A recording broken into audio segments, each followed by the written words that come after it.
My clock says it's straight up 7 o'clock, and I'd like to welcome everyone to the I-29 Moo University and Northern Plains Forage Association webinar series.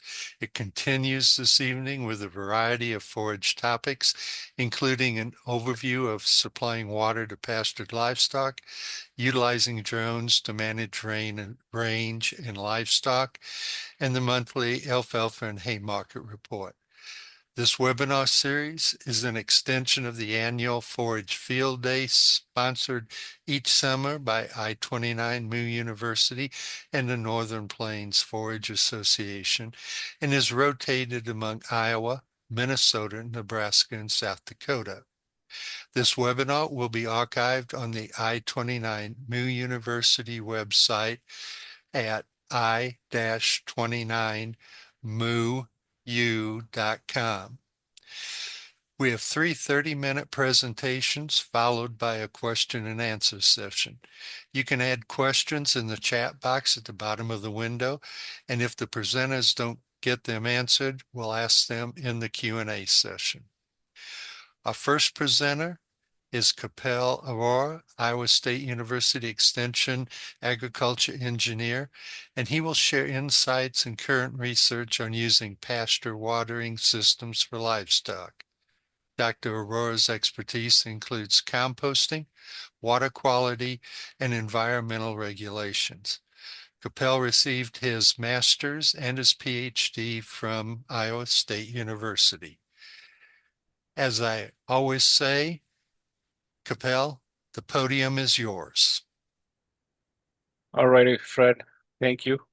Am I coming across clearly? Perfectly. All righty.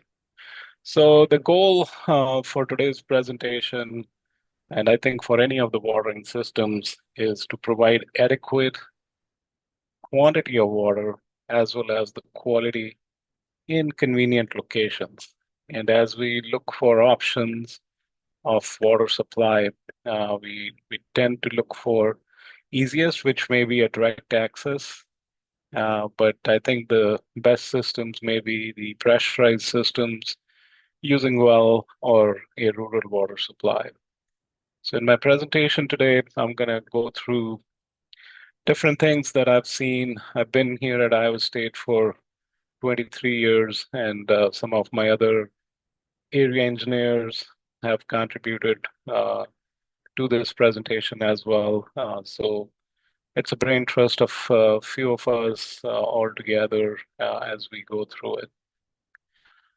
Ponds is what comes to mind, and ponds are some of the things that we can have direct access for our livestock, and it's easy, it's very cheap. All you have to do is provide easy way for the cattle to get to it and get out of there.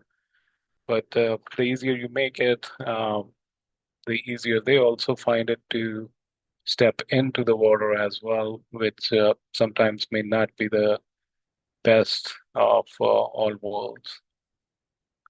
So you can create access points to these ponds and restrict access to it and not be unlimited access, basically doing a controlled access. And you can do fencing. We know we are doing fencing for separating our pastures into paddocks.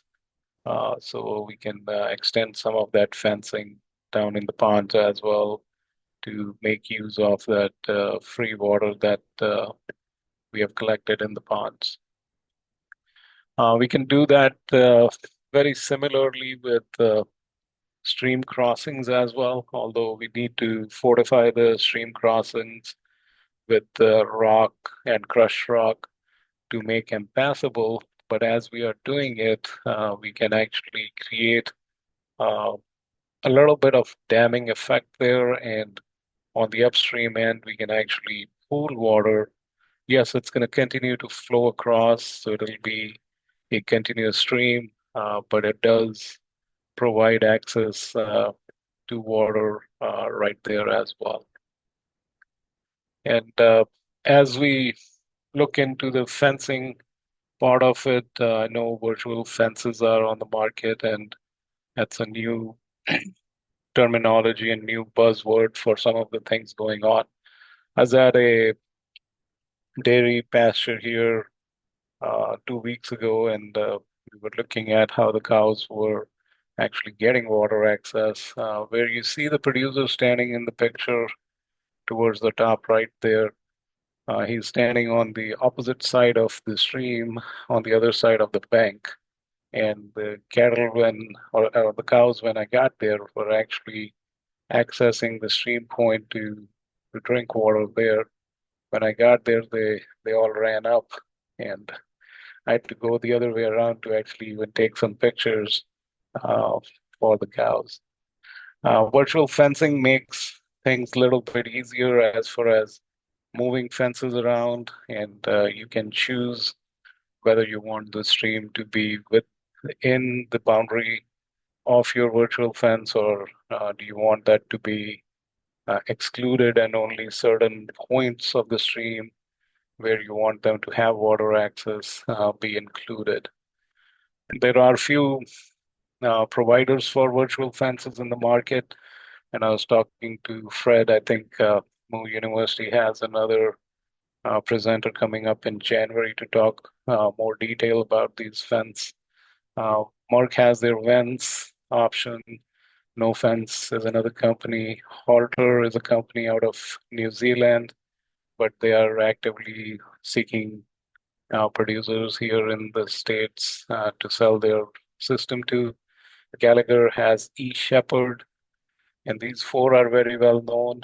Some of the other ones, Crest Tag has launched their georeferencing, geofencing system within their tags.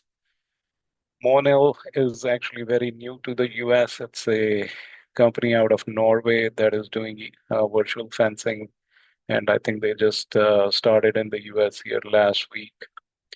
Collie is a Dutch company, and they are popular in the European nation countries. They have not really come to the US market, but I don't feel it's going to be very long before they'll be here as well. So virtual fencing options can be used to control access to the ponds or end streams as well. So those two sources can be better utilized that way. Another option for using water on the pastures is if you have tile lines going through your farm and they're decent sized, you can actually uh, make use of that tile water.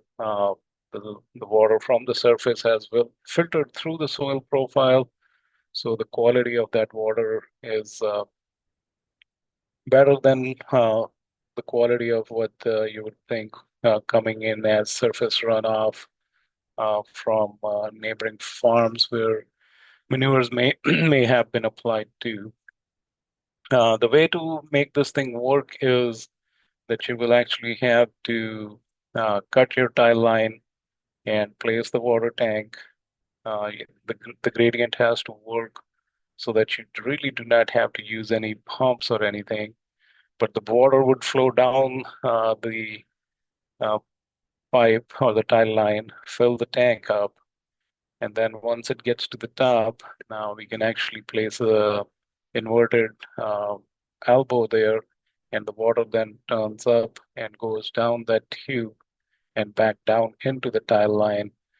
And this way, we maintain the continuous flow through the system, through the tile line. We are not restricting anything, but at the same time, we have created a temporary ponding in that tank, and our cows can make use of that water.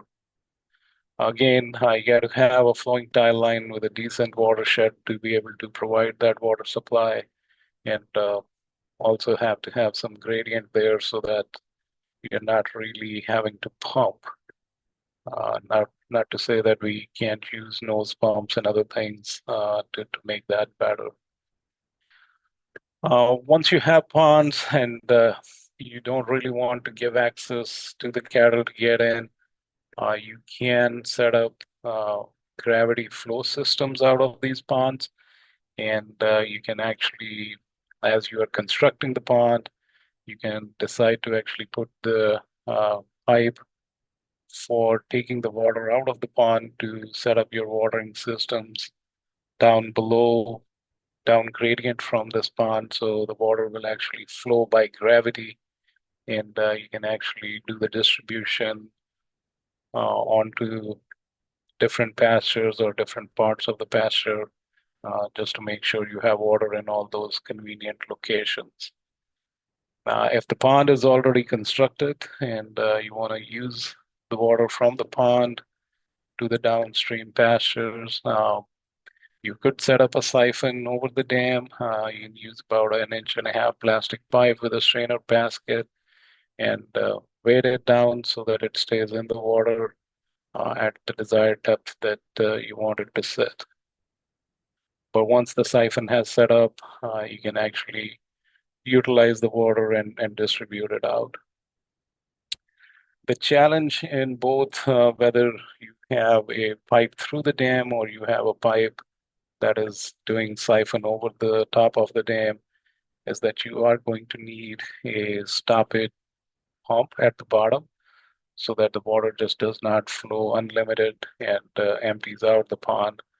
So Filimac trough valve sold by Gallagher. There's others as well that can be utilized. And the way this system works is that water comes in.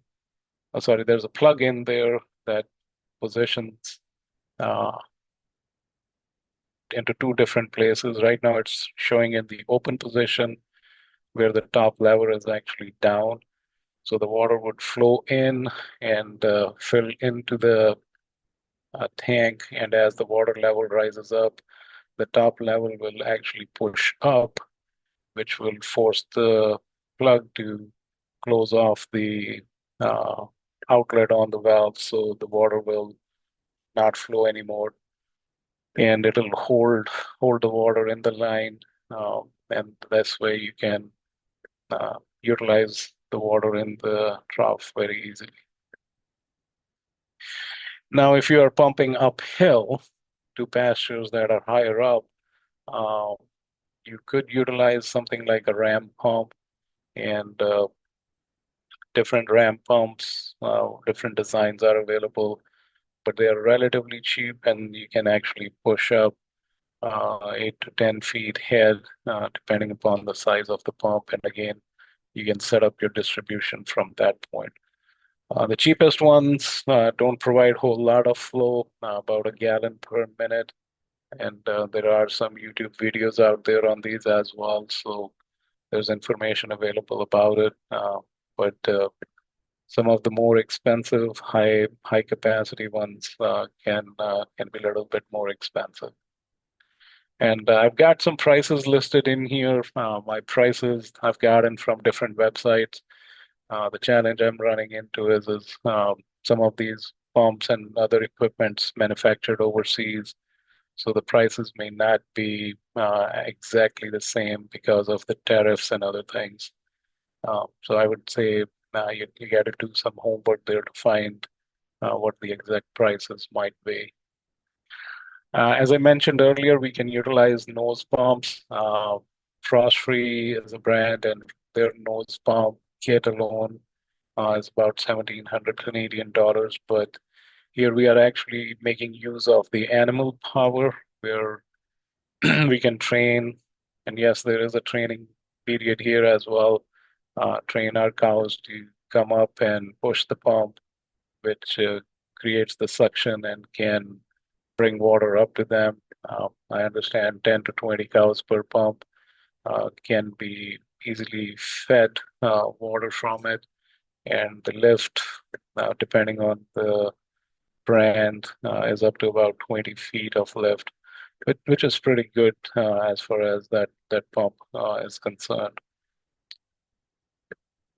If the lift is even higher, we can switch to more powerful gas engine transfer pumps where we can have a suction head of about up to 50 feet. So you are actually bringing water up to the pump, and then even have another 10 to 20 feet of discharge head.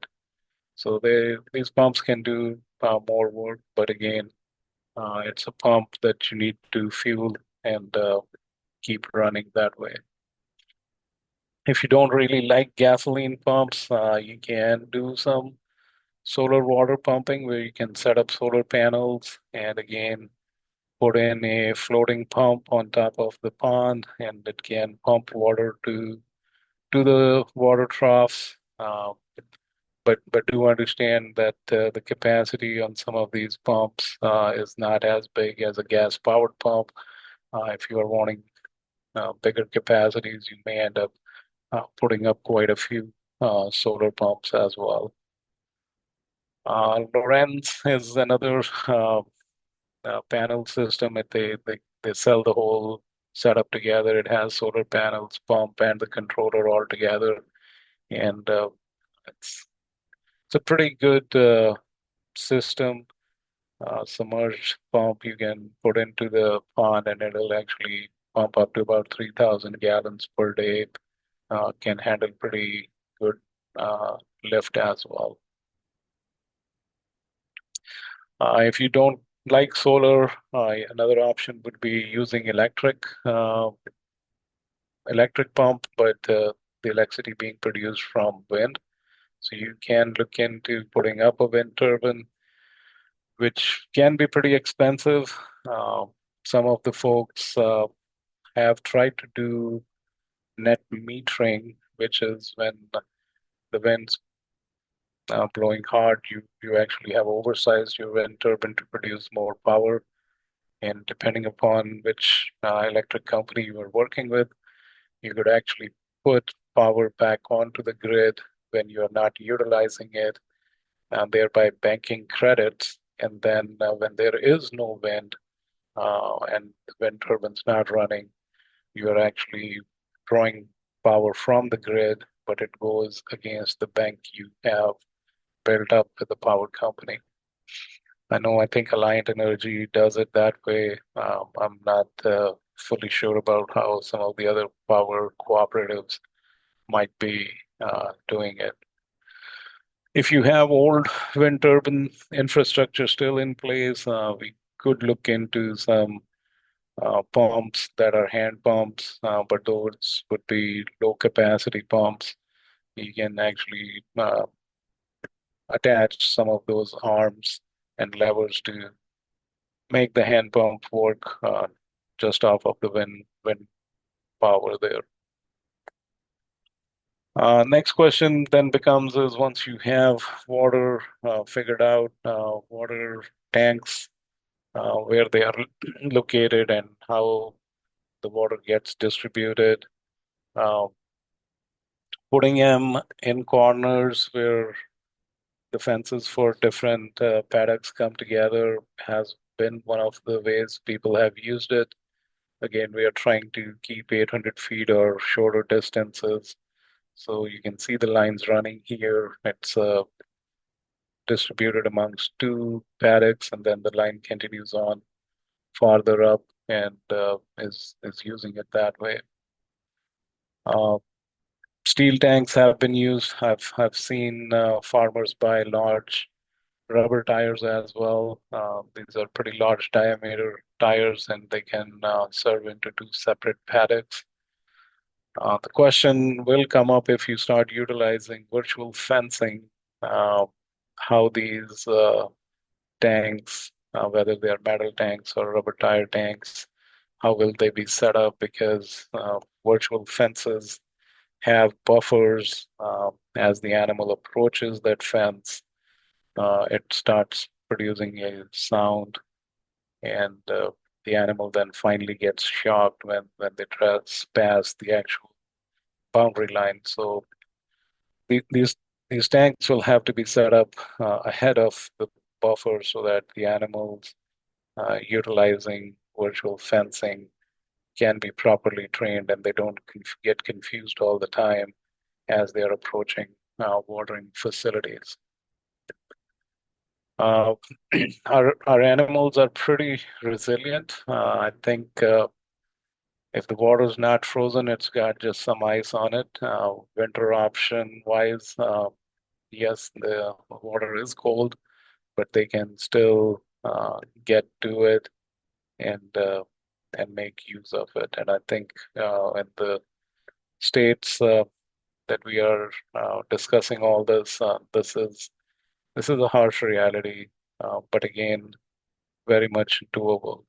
Now, if you don't want to have something like that, you could actually do very cheap insulation where you can actually, what you're looking at here is a concrete trough with a top on it.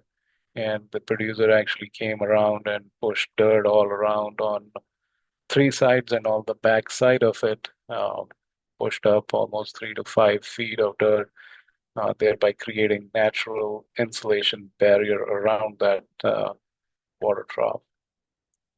Likewise, those rubber tires can be insulated. The uh, metal tanks can also be insulated, but again, the cost goes up, and things can be handled that way as well. Alrighty, slide sets. Okay. Wells are another option. We can actually do electric pumps directly onto the wells. Again, you have to figure out how deep the well's going to get dug so that you have some good quality water available.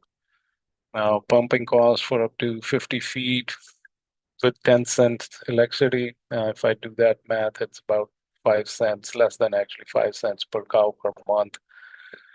Pipe costs about 50 cents per foot at 1 inch pipe diameter at 1 1/4, 75 cents, and then trenching anywhere from 3 to 5 per foot length, and it could be higher as well, depending upon what area we are working in. So smaller pastures, less than 10 acres, smaller tanks, again, trying to make sure we stay 800 feet distance to the water. That can help us figure out how many tanks we need at what locations. And if we have larger pastures, now definitely need larger tanks, or we need high flow refills, which means bigger wells, bigger pumps to get those tanks filled up quicker. Typically, the trough space has to be around 10% of the herd, and the flow rates have to be that the whole herd can have water within 20 to 45 minutes. And those are the numbers we look at as we are designing the sizes of different things. Iowa State University does have publication PM 1064. It's watering systems for grazing, and it can help size pipes and do some of the other things. Uh,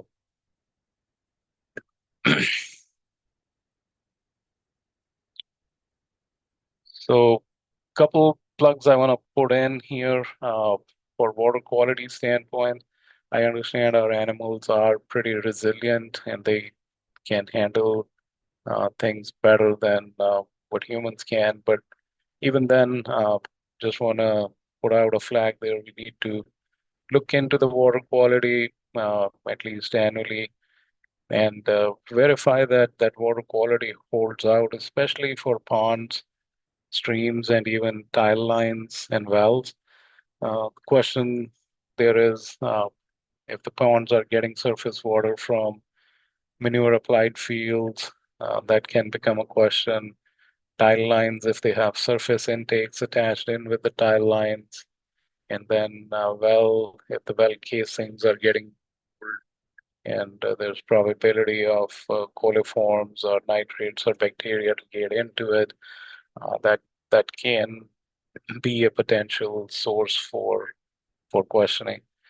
Now, we're not going through a whole lot of detail on water quality, but the University of Nebraska has pretty good publication, G2292, that talks about water quality for livestock watering.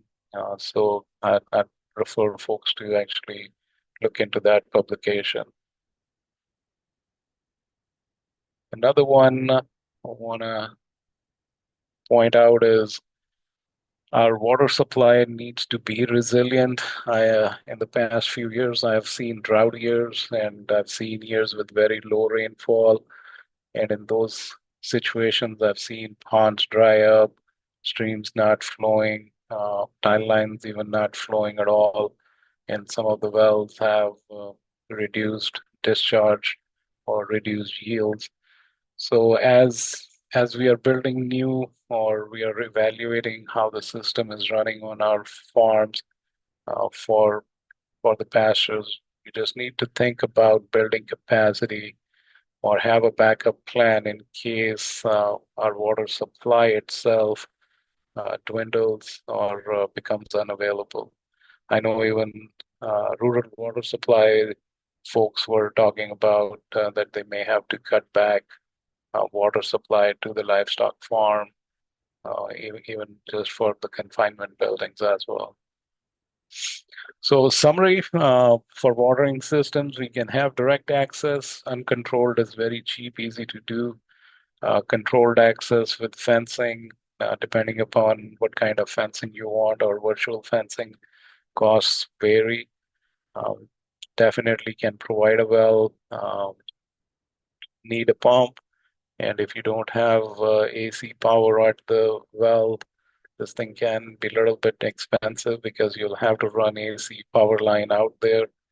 And there's cost of drilling the well, the cost of the pump, cost of the installation of the supply line for electricity, and then you have your monthly electricity cost. You can definitely compare that to the rural water cost in your area. I've seen numbers anywhere from 2 to 3 to 5 dollars per month. I've heard of folks wanting to transport water in tankers to uh, the different parts of the pastures to those drinking troughs. I personally don't think that's a very efficient way of handling water. I think we can set up systems that can take the labor and having to run back and forth um, to just supply water. That person's time can be better utilized and skills better used in other places. Definitely, as I talked, we can do tile line intercepts. If you have a good tile line going through the pasture, pond systems can be set up by gravity, which makes things easier and cheaper.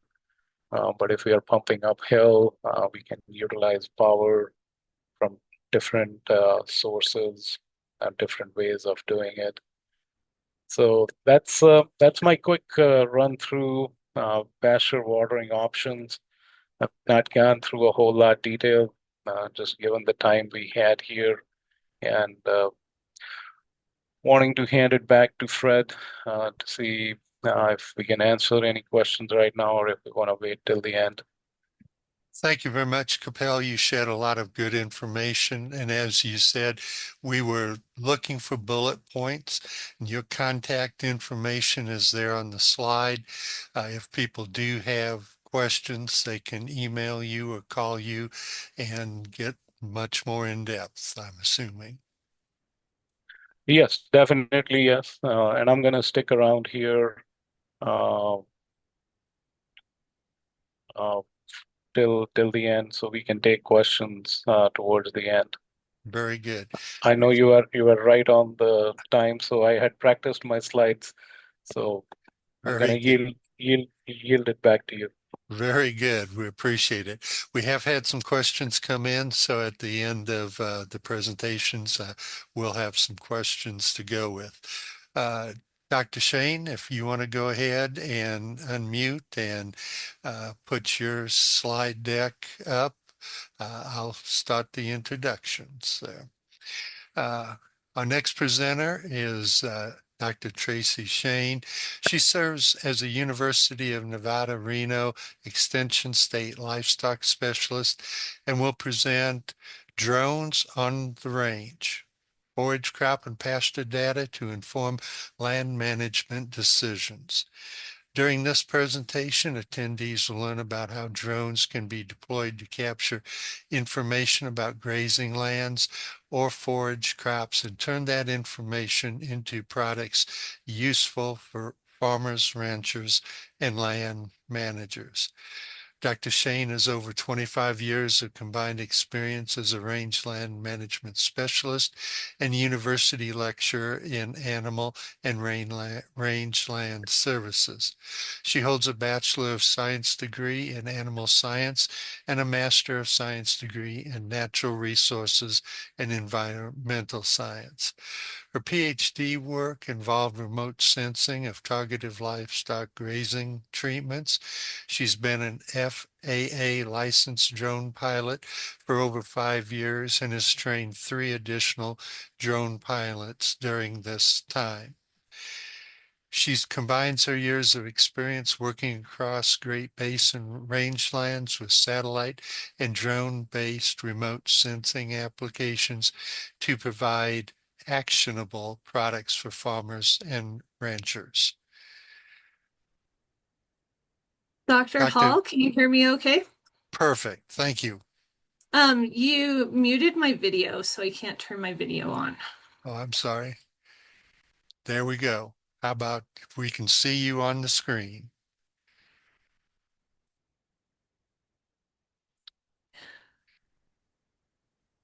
Okay. It says that my video's been disabled by the host. Hmm. Okay, let me. Fred, that's likely in your share settings. I think we're good now. Thank you so Okay. much for that introduction. Hopefully my internet connection will remain stable here at our extension office in Carson City, Nevada. Thanks for that introduction. I'm going to just start talking about some drones and what we've been working on. Hopefully, this isn't what you think of when you first think of drones and agriculture, but I am from Nevada. We're the state with Area 51, and we have an Air Force base and a Navy base here. So, in my neck of the woods, we might start thinking about drones this way, but what I'm going to be talking about today is agricultural drones, why we would use them for forage management, pastures, collecting data, and kind of talk about some of the new developments and what's coming in the future. I'm going to introduce quickly to you who the drone rangers are, why we got started working with drones in our research and extension work, some background on what kind of work we've been doing, highlight some of the current technologies and capabilities for pasture and rangeland drone work, what some of the limitations are, and kind of talk about the policy issues and some of the potential paths forward, because there are definitely some things to think about. Before I finished my PhD and I was working mainly on campus teaching courses, it became apparent to us that people are very excited about drones for research and education purposes. And so numerous requests came in for us to present information on drones to others. So we started our own little outreach group called the Drone Rangers, and it's transitioning into a full-fledged extension program as I move forward into my new extension career. So that's how I started getting involved in education and outreach involving drones, is because people kept asking for it. And even though that wasn't necessarily part of my job description at that time, it's something people are very interested in. Before we had drones, what people used to do, and really the innovators in really high spatial resolution, low like centimeter pixel level types of aerial photography. Terry Booth was one of the pioneers in this area of remote sensing, and he used to have pilots go fly these ultralights at near stall speeds, very close to the ground, to get high quality imagery for drone and rangeland, or rangeland and pasture data collection. And every time I hear or read a research paper where the pilot was flying at near stall speeds to be able to get clear imagery, that's a clear pathway for drones. Like, we shouldn't be putting people at risk for collecting imagery. Some definitions that you're going to see throughout this presentation. I shorten drones. They're called in the literature a lot of times UAVs or UAS, or small UAS systems.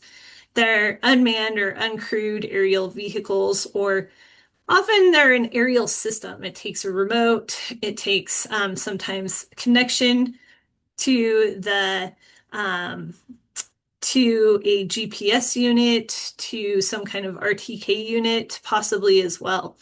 And the drones really help us in the areas of precision agriculture and precision livestock farming. And I appreciated Dr. Kapil's virtual fencing introduction today, because I work in that area as well.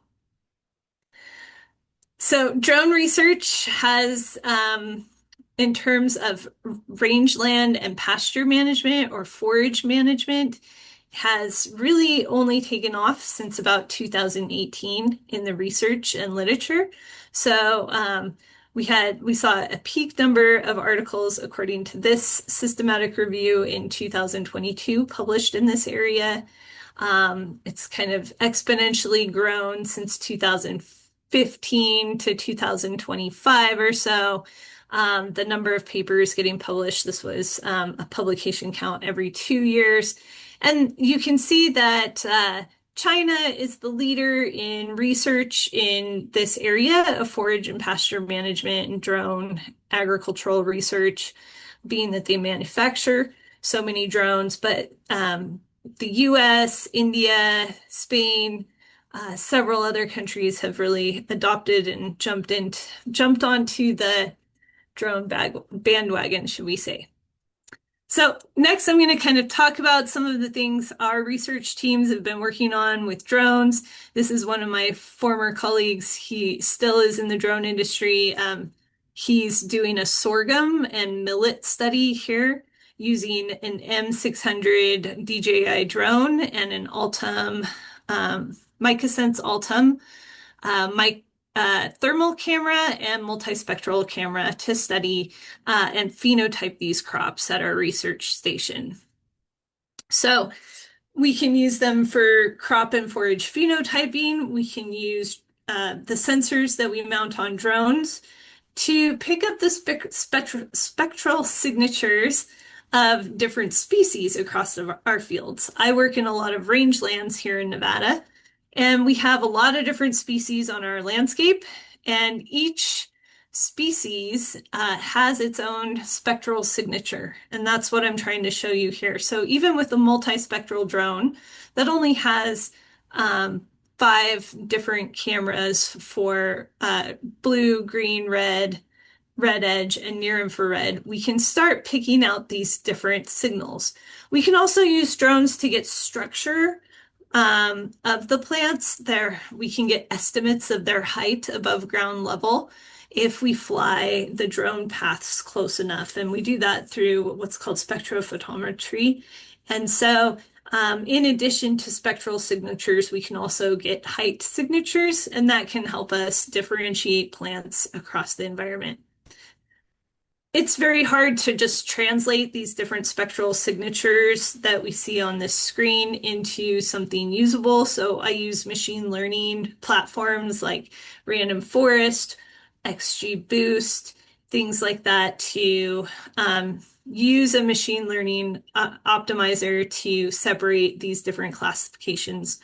And here's an example of what that looks like on a rangeland that we use targeted grazing on to control cheatgrass here in Nevada. Here's one of my study sites. I achieved a 90% overall accuracy using Random Forest. And all the different colors on the screen here are corresponding to different kinds of fuel classes or vegetation classes. And you can see that For some things, it's a lot easier to differentiate them, like sagebrush and bitterbrush are much different in height and spectral signature from our grasses. And then it gets a lot harder to differentiate, say, perennial grasses from some of our annual grasses. So our perennial grass accuracy dropped, and it was the lowest one of our different categories. And all the little yellow dots you see on the screen are the rocks that are sitting on the surface. So this is just an example of how we can use machine learning and multispectral drone mounted cameras to differentiate the different species and track how they change over time on our rangelands. Here's just that image zoomed in a little bit more so you can see kind of the level of complexity. But this is very accurate to what our rangeland system looked like. We can take it a step further. If we can do our classifications really well, we can capture, we can do plot-based kind of double sampling technique where we spray paint out where our plots are, fly the drone over, and then clip and weigh these plots so we know how much forage of different types is in each plot. And then we can use that to train over an entire large pasture or environment. So this is about 160-acre pasture in the red over here. Every pixel is a 30-meter pixel in these different yellow, orange, and brown colors. And those correspond to estimates of cheatgrass cover. And so we know in very small plots and using the drone how much cheatgrass cover we have, we can start estimating what our forage production is in cheatgrass, or for us, how many cows we want to put on that cheatgrass for targeted grazing purposes. So there's ways to approach what your yield is for your forage types, and we have lots of different strategies for that. Other examples of drone technologies, some of you may just find it really helpful to have extremely high quality maps of your fields, areas where you're producing alfalfa hay or other forages. This is an older alfalfa stand that I think they were getting ready to redo in Fallon, Nevada. This particular map was produced using a DJI Mavic 3 multispectral camera, but these are the RGB images from that drone. And then we can do, there's lots of information that you get even from these multispectral drones that can help us to start looking at where in this particular example, and I apologize to anyone who's red-green colorblind here, the spectrum goes from high greenness being in the red, sorry, I think this one's opposite, high greenness being green and high and low vegetation productivity being red in this particular example. Here's an alfalfa field that I followed some this year. It was a field that on the left, you can see it had not yet been leveled and planted. It was kind of a native pasture situation. It was purchased by a new landowner who went to the expense of land leveling and planting. So this is the first year after leveling and planting that I collected the data. I think this was after first cut, but before second cut. And using the 5 different cameras on the drone, red, green, blue, sorry, red edge and near infrared, we can look at different indices. You've probably heard of NDVI or normalized difference vegetation index. That's what you see on the left here compared to modified soil adjusted vegetation index number 2. And you can see that to some degree, we are picking up a lot of the soil differences that are driving the differences in vegetation productivity of this particular field. I have had people tell me, oh, those drones, they're kind of worthless. They just show you what your soil map says.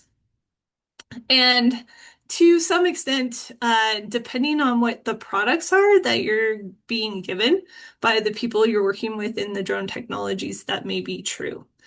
We start to pick out slightly more nuanced pictures of this field when we pull up just the information from the near infrared band or from the red edge band. And this is where a lot of the science is really going, is into when we can see these nuanced differences. If we were to look at some of these portions of the field, the alfalfa would look the same color green. But when we pull out the near infrared and red edge information, we can see slight differences. And those differences are often tied to nutrient components like the nitrogen content of the alfalfa. So while it might all look perfectly green and the same color, using some of this more nuanced information and then calibrating it with actual forage samples in the field can help us get to better understandings of what the plant quality is in the field, not just what the soil influences on those plants. Another thing we can do, again, I mentioned that we can get what are called canopy height models, or the structure of the vegetation. So my research, I've been looking at how do I pull out differences pre-grazing and post-grazing and detect where the animals are maybe spending more time in a particular pasture. And in Nevada, just for context, some of our pastures can easily be a couple 100,000 acres. With maybe only 2 or 3 different water sources within those pastures. And so drones are really helpful for us to look at that. And then I have to give a plug to some of our robotics professors here on campus. They're working towards real-time drone. Sorry, let me turn the volume down for a sec. I don't know if you're hearing the sound. Are you hearing that?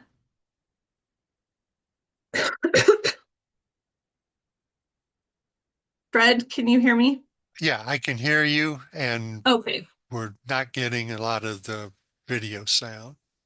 great. That's good. They have very loud music on this video. So essentially what they did is they mounted LiDAR on this particular drone. LiDAR is an active sensor with light detection and ranging. So it's getting a signal back after it sends out a laser pulse. And they've got a really high resolution RGB camera mounted on this drone.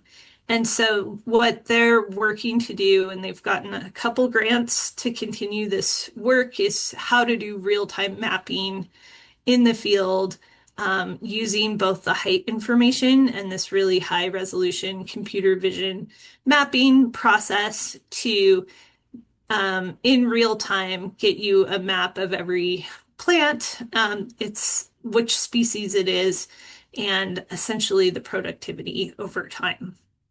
So pretty cool stuff we're working towards. Let me see if I can move on. All right. Here's another just quick video if I can get it to play.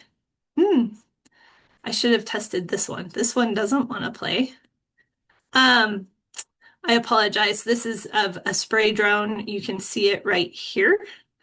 I've been working in Nevada with some of our spray drone operators.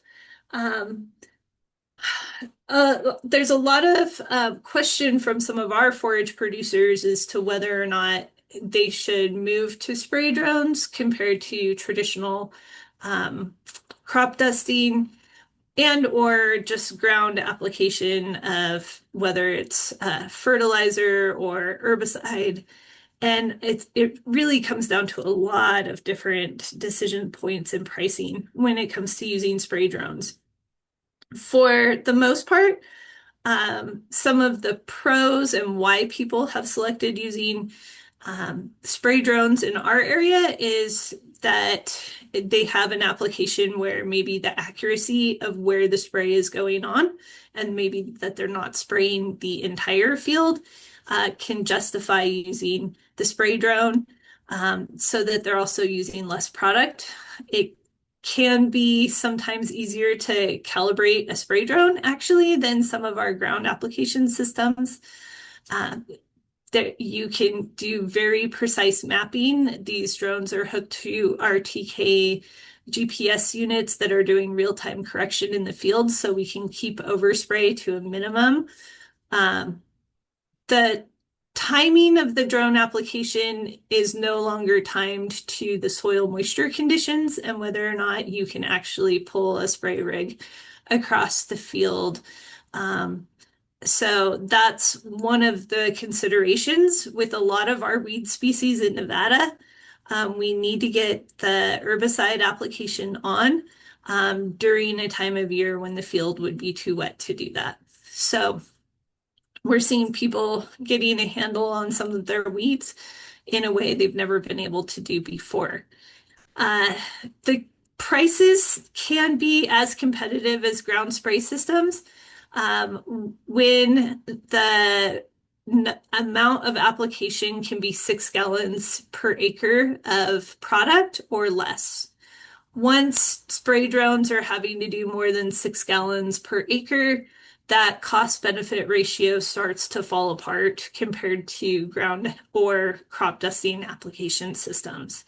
So the type of product you're using and the amount makes a big, big difference. So a couple of our spray drone operators here in Nevada, some of their testimonials and why they started using it on their farms and ranches is because they did used to use crop dusting type systems. They would get too much drift and it would kill their willows. The willows are important for our northern Nevada ranchers, especially during the snowstorms we get, for cover and for maintenance of our riparian systems. And so now they're using spot spraying to increase the biodiversity in their meadows, keep their willows alive. Wyatt Ghetto, our second testimonial here, he really has seen a lot of the old timers in his valley get really excited about this technology. He is a pilot, but he prefers to use drones. We've had several crop dusting fatalities in the last couple of years in our geographic area. So he sees it not only as a way to keep jobs in agriculture alive, but also to keep young people like himself interested in coming back and staying in agriculture. So what are some of the limitations? What are some of the costs and things that we're worried about when we are applying drones? One of them is the startup cost. If you were to invest in purchasing your own drone just for monitoring your fields, you would be in the $8,000 to $20,000 range for a multispectral setup on a quadcopter type drone. If you were looking at a spray drone, you would be above $25,000 up to $50,000, depending on the capacity and size of the drone. Obviously, battery life is a major consideration and does limit how much time drones can spend in the air. There are types of drones that run both a gas engine and a lithium-ion battery with essentially a generator on the machine as well to keep charging the lithium-ion battery. Those drones do have a flight time of 4 hours, so that's starting to approach the time that you would expect a crop duster to spend in the air on any given day. So battery life will continue to improve, but for now, solely battery operated drones usually have a flight time between 20 and 40 minutes. spray drones can be as short as 11 minutes, depending on how much weight they're carrying. As they dispense weight, their battery life kind of extends. And so, and then in Nevada, we have the problem with in the summer when we're using drones for spray operations, if we're at 5,500 to 6,500 feet and it's 95 degrees outside, we're not able to maintain the lift and we can't keep those tanks full. So another consideration, something to think about, is we have a very short half-life on our technology and our software support for drone systems. I started with computers that had 32 megabytes of RAM, and I'm up to computers that are running 120 gigabytes of RAM just to process drone data. And I prefer if I can run some of the after the post-processing steps on our high-performance computing system on multiple nodes. So you can't use just the laptop from Costco to usually do this kind of drone data processing. A huge concern is the drone data I can't see my time. When I start sharing my screen, I'm sorry, I lost my time here for a sec. I don't want to go over Fred's time. I'm getting close. Okay. Data concerns are a big problem. So some of your drone operators that you might hire to fly your field and get you the data that you're interested in on your forage crop could be processing that data using a software called DJI Terra. And you should be aware that even if they're not handing your data directly to someone else, that software uses servers in China, and so they are collecting US agriculture data every time a drone operator uses their software. So you do need to be aware of some of those data security problems. And then drone data is just very large. And so having infrastructure for storing and keeping that data safe is another challenge, things to keep in mind. And it's drone forage management information has been very much research grade, but is moving rapidly into commercial grade and companies that are available to hire for getting you data on your fields. So the costs are coming down for some products, but again, those of us who are researchers who are working with federal grants starting here in December 2025, we can no longer be flying Chinese or Russian-made drones.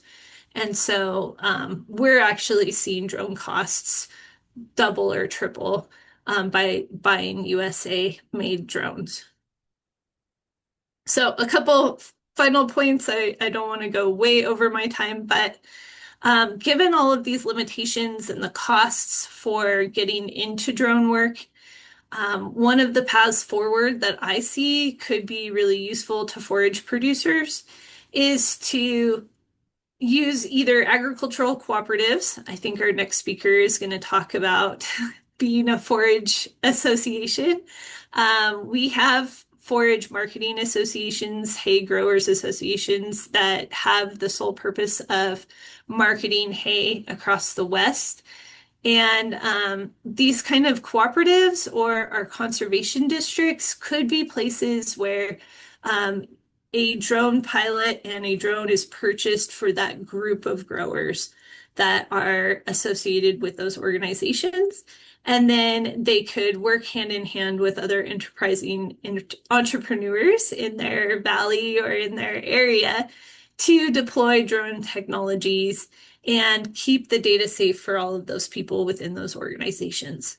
I see myself and other extension and outreach program areas being really important for providing information on what drone capabilities are and being able to help people understand what are some of the monitoring protocols you would use, how you would better track your nitrogen content or your TDN values of your forage across fields using drones. Producing those extension publications that help people make those decisions about whether or not to use drones, and then create some kind of actionable report or something that helps farmers make a decision whether it's right for them or not. So, kind of in conclusion, drone-mounted sensors can really help us manage for resilient forages, for tracking changes on our fields, our pastures, and our rangelands. But we need to keep in mind that data security, understanding who owns your data, and things like that are an important part of this process. And I look forward to farmers and ranchers continuing the conversation with myself and others to be able to use these technologies responsibly in a way that really builds capacity within our agricultural production systems. Thank you very much, Dr. Shane. Some great information, and I'll tell you, we got some questions that have come in, so that's great. Our Great. final presenter of the evening is Barb Kinnan-Baier. She serves the Executive Director of Nebraska Alfalfa Marketing Association since 1997. She brings more than 30 years of experience in forage industry. In this role, she manages all association activities and leads efforts to promote the value of premium forages. Her work both supports producers and end users through targeted marketing, education, and industry outreach. Prior to joining the association, she marketed alfalfa for Klugler feedlots of Cozad, a custom and commercial hay producer managing roughly 2,000 acres annually. Her early experience in direct forage marketing and production provided the foundation for her commitment to supporting producer profitability and expanding market access. She will share her view of the current alfalfa market and insights to the 2026 Midwest markets. Barb, podium is yours. Thank you, Dr. Fred. I'm going to start by dating myself here. As Fred said, back in the early 90s, I was the marketer for Kugler feedlots in Cozad, Nebraska, and they were a custom backgrounding feedlot as well as a custom alfalfa harvest crew. We averaged anywhere from 18 to 2,600 acres per season on both custom and Kugler-owned acres of almost 100% alfalfa. Most of that was also marketed through Kugler feedlots. Some of the lower end stuff obviously was bought by the feedlot to feed to the backgrounding cattle that they had. They had about a 5,000 head feedlot, 5,000 capacity feedlot there. So back when we were marketing hay, we're one of the first big square balers in the area. It was a 4x4 baler, and did not do any of the round baling. Even the lower end stuff that wouldn't make dairy grade, then it got ground up in tub grinders and fed in the rations to the feedlot. So the lower end wasn't an issue for us. When we always struggled, we had the lifelong struggle of how you price the forages, and Mr. Kugler and I sat down, and in 93 and 94, we developed a formula, and it was largely based off of the soybean market. And we took into consideration the relative, at that time, was just relative feed value of the alfalfa, the protein, and the moisture content. Those were the three key features that we used in calculations. And lo and behold, we came up to an average per point cost to price the hay. It started, we were in that 80 to 90 cent a point relative feed value. And then lo and behold, in about 95, 96, we hit $1 a point per relative forage quality point in our formulation for pricing hay. Little did we know that was going to be a double-edged sword for us.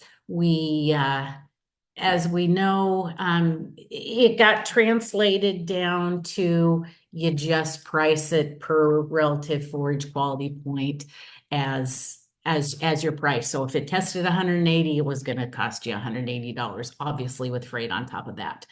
So it was a good, easy way. It should not, I think we should not have cut it, and people should have still continued to factor in moisture and compared it to the soybean market, but that's not how it went. Then we brought in the whole other side of things with the forage testing and how that's not an exact science. So if you're going to charge me $180 for 180 relative feed value hay, that's darn well what it better be. And so I'm testing it at my feed man's going to test it, and it comes back at 120. So you owe me $50 a ton.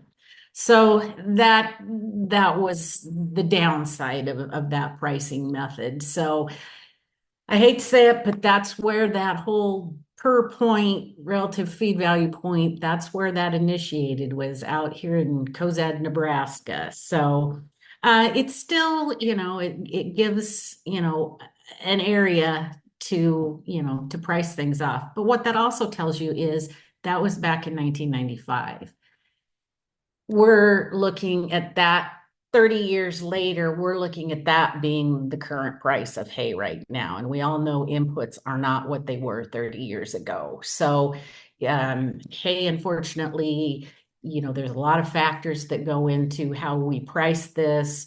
You've got to know it's not just feed tests, it's condition, it's color, and it all depends on what your market is. So currently we're the dairy market here, at least in Nebraska.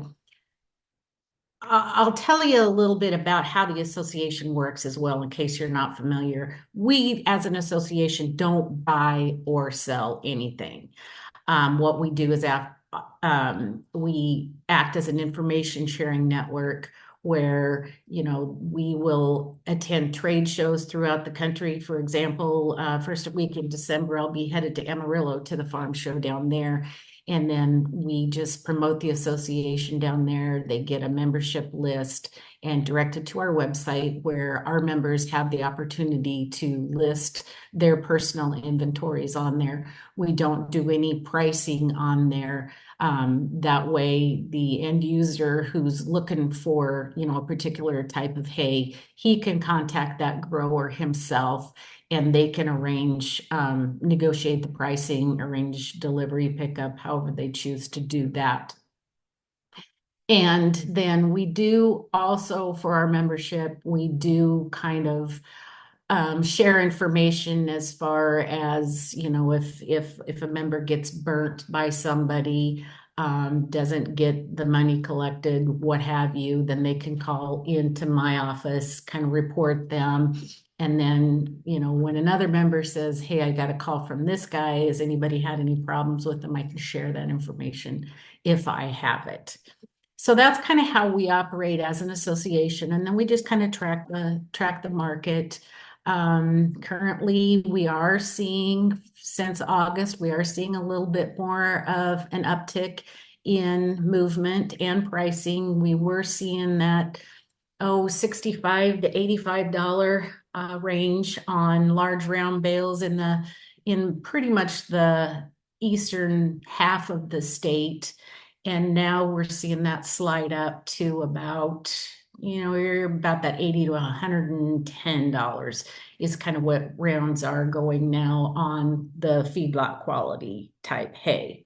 Dairy hay price, again, as I said, we're seeing it $1 to $1.10 per relative feed value point, and that's as a base. Some guys will charge a little bit more if it, is bright green and, super premium hay, and they typically put a ceiling on that. If it tests 230 relative feed value, which I did get some in today, that's not necessarily what they're going to charge you for that per ton. It just kind of, goes off of an average. So our market is typically from the Rockies east and south, of course. And that's been our association's market since we were established in 1986. And the problem is it has become, with freight situation being the way it is, and it has gotten, we used to be the backhauls for commercial truck drivers, anybody that was running a flatbed. And we could get it anywhere from, 60 cents to $1.30 on the backhaul miles. Well, that's not the case anymore. They don't consider us necessarily just a backhaul. Sometimes you'll find that, but freight is doubled. It used to cost us $30 to get dairy hay from central Nebraska into Wisconsin, and now we're $75, $80 to get hay from the same place. So that has shortened our market back up to more of a local market. It was not uncommon when I started with the association back in 97. We would attend trade shows we had two of them we attended in Pennsylvania for many, many years.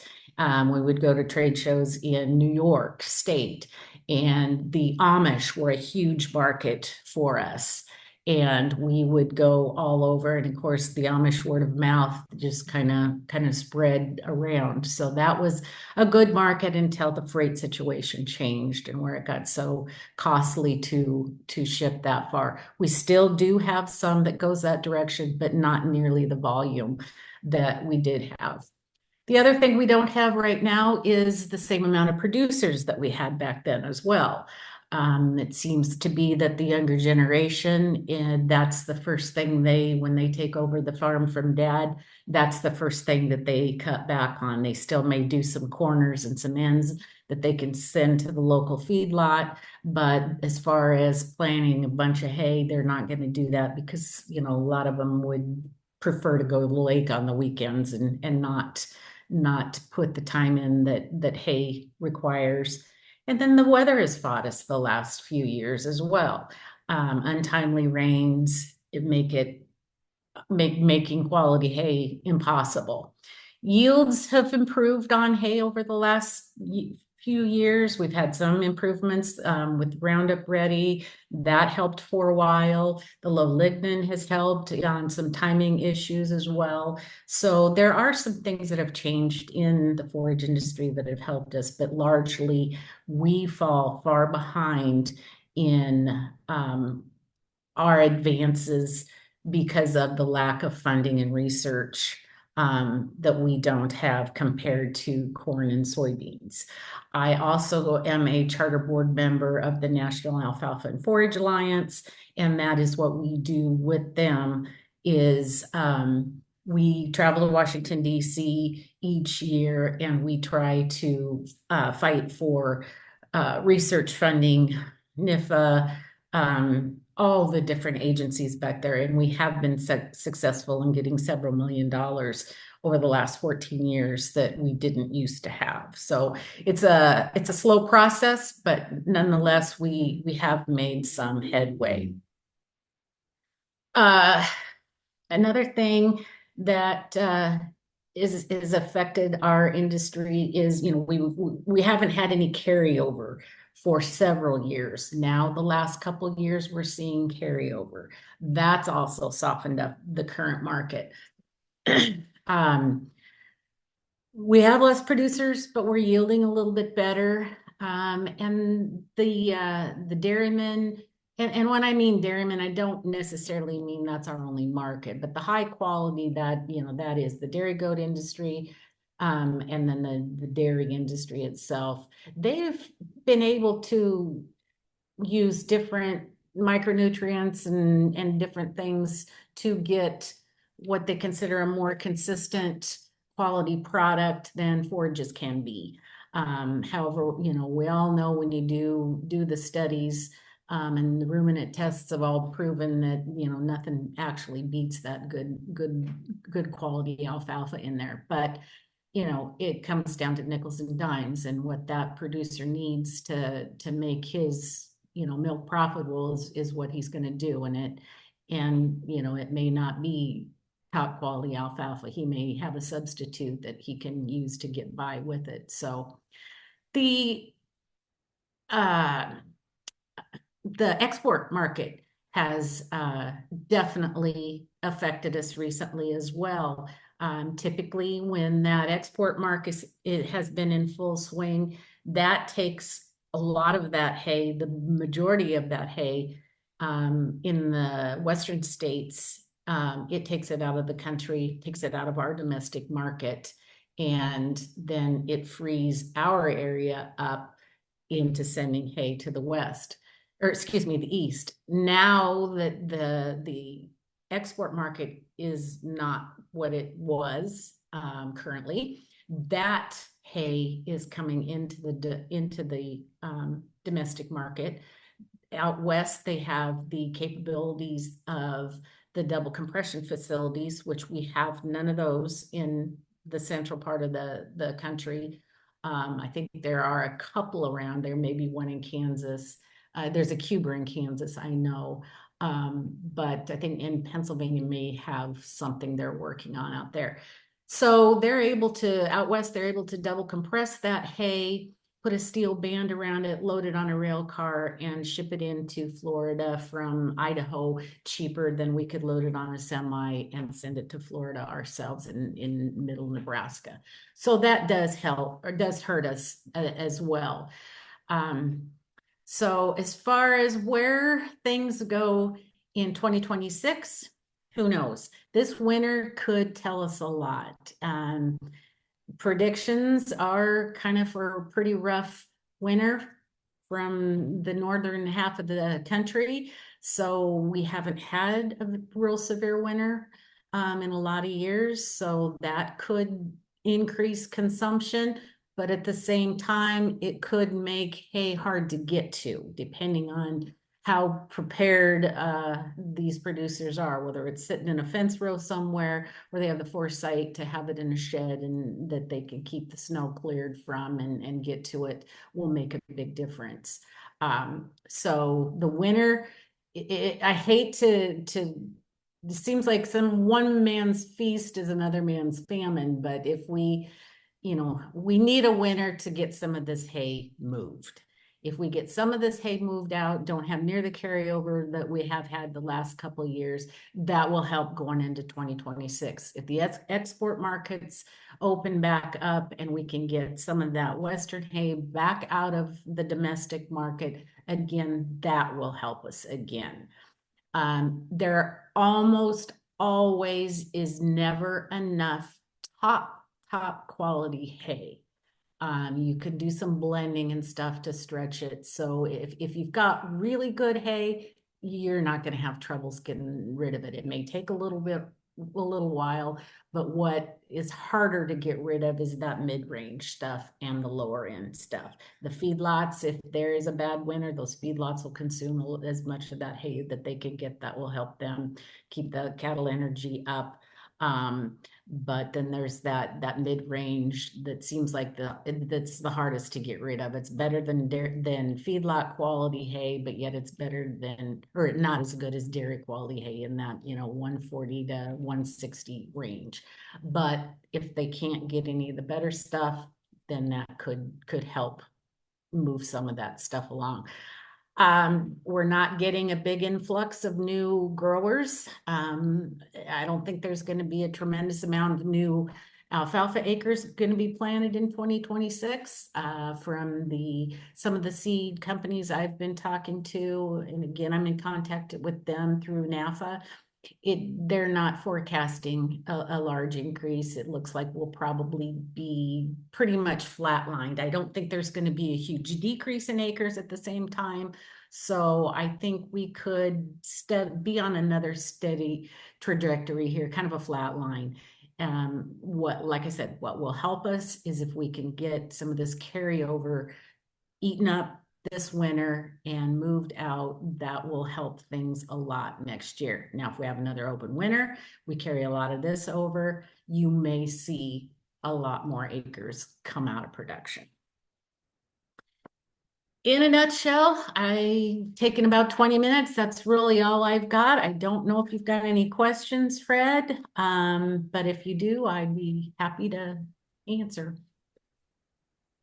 Okay, we've got one question in the queue. Does anyone know how 500 weight calves would perform on 165 RFV alfalfa? Have some producers that have a glut of that quality, but are nervous about feeding it. Any thoughts? I'm not your livestock feed expert, but I would think, if you could blend it down a little bit, then, I would just, I would feed it probably sparingly. I have my cohort from South Dakota. Sarah, have you got any thoughts on that? Yeah, so I'm more on the agronomy side for sure, but I would agree with Barb. It's probably something that's going to need some diluting. Um, and if they've got a nutritionist, Tracy, they could probably help them figure that out.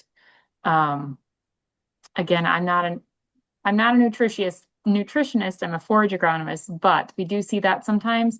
And usually growers can get it worked out with a nutritionist to where it's acceptable. But like you said, they probably have a lot of it and they're not sure what to do with it. That's the route I would definitely go. Because even though they're likely 500 weight beef calves, they can't eat everything. Right. Yeah. If they had more triticale or some grass hay that they could blend with it, that was going to be my recommendation to them. But they just have a Yeah. lot of that level quality, kind of that mid-range that Barb was talking about. Not quite dairy hay, but yeah, folks are trying to figure out what to do with it with our current pricing. No. Yeah, I think you're definitely on the right track. That's what I'd suggest too.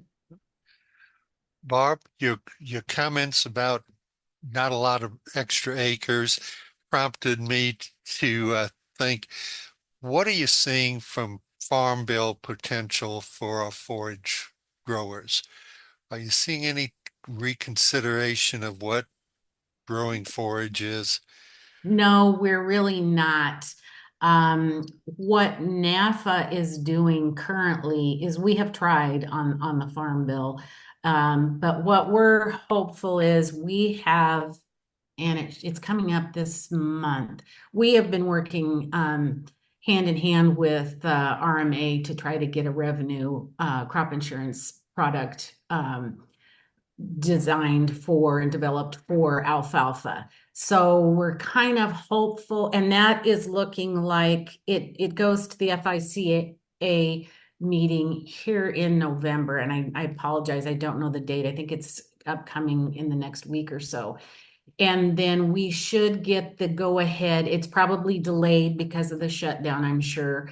But at that meeting, they will decide whether to approve us to move forward and get the product into production. If that is the case, then that product should be available for sale in September of 26 for the 27 crop year. So we're hopeful that having something like that may keep the bankers from discouraging some of these guys into planning, something without a safety net, and give some people a little bit more incentive to plan a little bit more forages. But right now, as far as the Farm Bill goes, we're not seeing much of anything that's going to be new or different.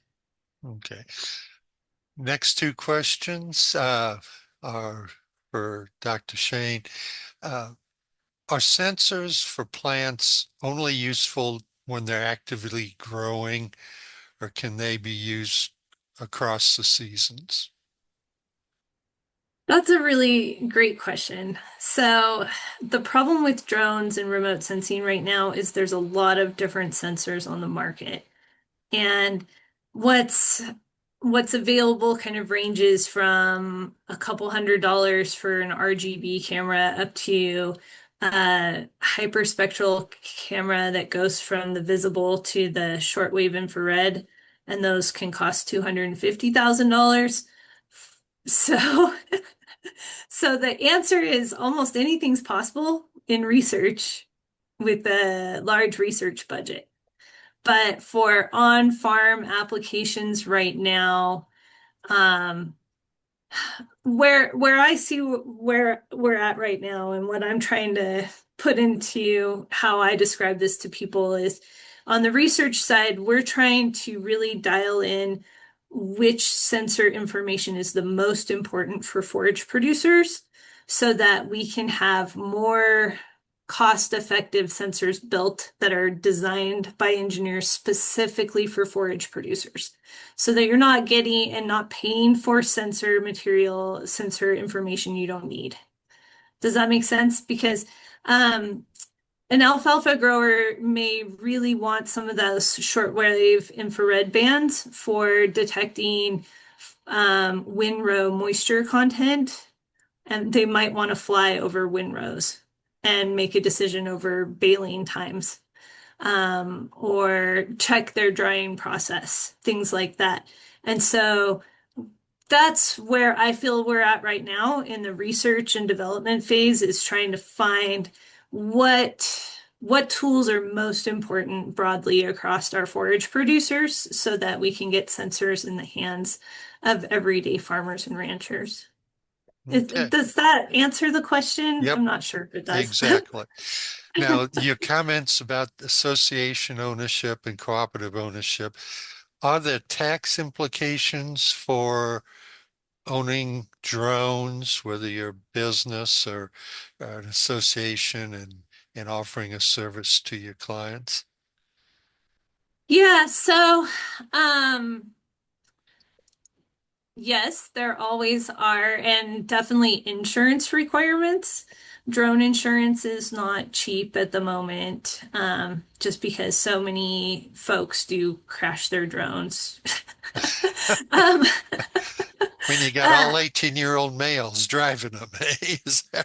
Correct. Yeah, I did not give my normal plug that I'm like the antithesis of your normal drone. Like uh person who's that's in the tech industry. That's I don't look like that person at all. They normally look like a 22-year-old male. Um, so, yeah, so we have kind of that problem that there's been enough crashes in improper user error and the recreation market, people who are kind of on that cusp between recreation and commercial crash a lot of drones. So, yeah, so the insurance costs are another issue.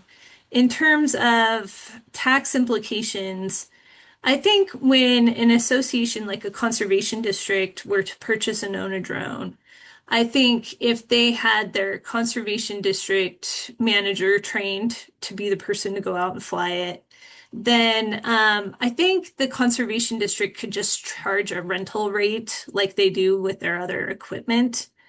And when it's a not-for-profit organization, I don't see a lot of tax implications.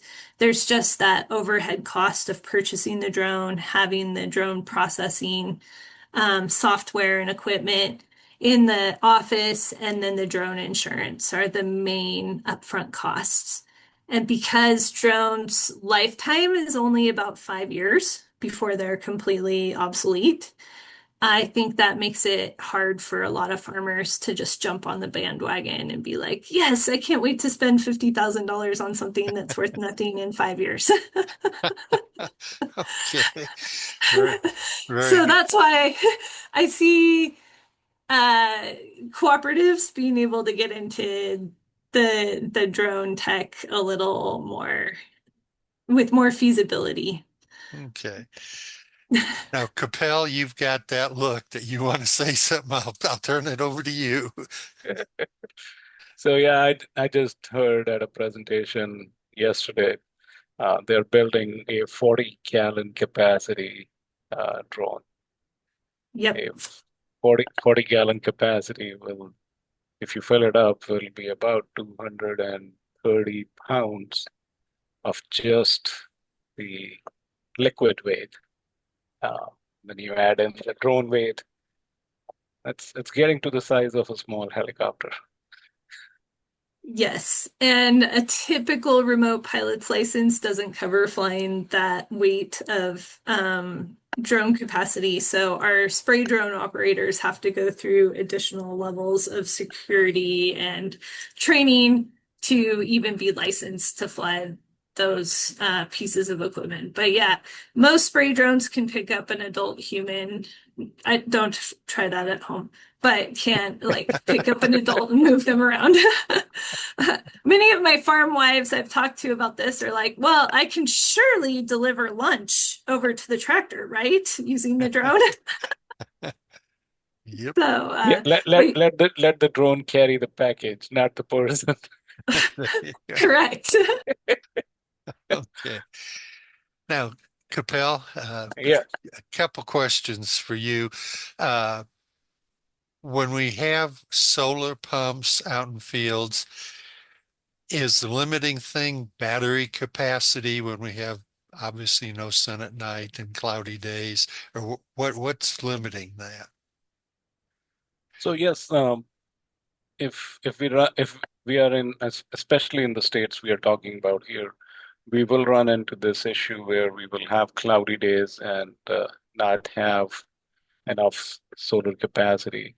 So the batteries are not provided, but majority of the solar pump companies have their equipment set up that you can add on the battery backup banks. So I'm gonna put in this one solar pump that does do livestock. It's rpssolarpumps.com, and the challenge is when you're running solar, your electricity quality is different versus the battery power. Uh, you do lose efficiencies, and that loss can be significant if you are pumping a higher suction lift. So if you have a deeper well or you are several feet vertically from the uh, pond itself, you will suffer that loss. Now, not to say you can use deep cycle marine batteries to have as a bank, and your solar system will actually, you can get it set up so the solar system runs to charge the batteries, and your pump is actually running off the batteries. Okay. But ideal condition would be to keep efficiencies higher, add in more water capacity so you can have more storage for nighttime. Very good. In your discussion of water quality, you mentioned nitrates and bacteria. What elements affect water quality and what should we prioritize? And I'll say, is sulfur a priority? Um, I'm an engineer, Okay. so I'm gonna say that's a question better answered by somebody who understands dairy herds, who understands cattle herds, and sheep herds. Those would be addressed separately because I'm assuming each one of those groups is affected separately. Yep. So I am gonna defer that question more so to those folks who deal with animal health more so Yeah. than I do. I'm not well versed, but now that you've given me that question, I'll chase it when I have time. Okay. Very good. Okay. Do we have any one who's with us wants to unmute and go ahead and ask a question? I do see one question that was in the chat that was asked about how do you handle winter months. My answer to that is with water tanks and pumps or water lines for winter months, the best way to plumb all that is to actually run the water line 3 to 4 feet deep in the ground, and you discharge into the water trough from underneath. So, so you'll get your water line situated, then you'll actually cut a hole in your water tank and place it directly on top of that water line. And to keep the water flowing, you have to avoid loss of heat, and you have to avoid loss, or you have to avoid excessive surface area exposed to the elements.